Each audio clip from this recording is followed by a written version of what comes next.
دوستو، خداوند کا کلام آپ تک پہنچا ہے۔ پلیز لائک اور شیئر لازمی کیجیے۔ God bless you. زکریا 13واں باب۔ اس روز گناہ اور ناپاکی دھونے کو داؤد کے گھرانے اور یروشلم کے باشندوں کے لیے ایک سوتا پھوٹ نکلے گا۔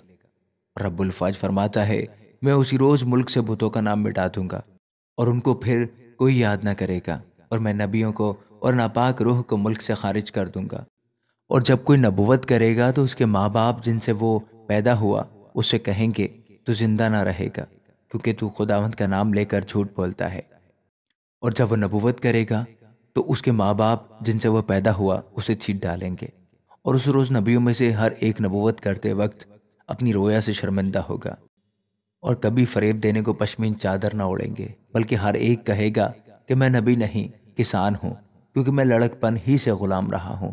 اور جب کوئی اس سے پوچھے گا کہ تیری چھاتی پر یہ زخم کیسے ہیں، تو وہ جواب دے گا، یہ وہ زخم ہے جو میرے دوستوں کے گھر میں لگے۔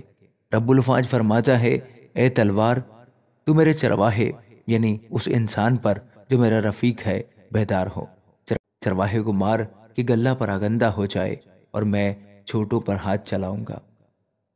اور خداوند فرماتا ہے، سارے ملک میں 2/3 قتل کیے جائیں گے اور مریں گے، لیکن 1/3 بچ رہیں گے، اور میں اس 1/3 کو آگ میں ڈال کر چاندی کی طرح صاف کروں گا اور سونے کی طرح تاؤں گا۔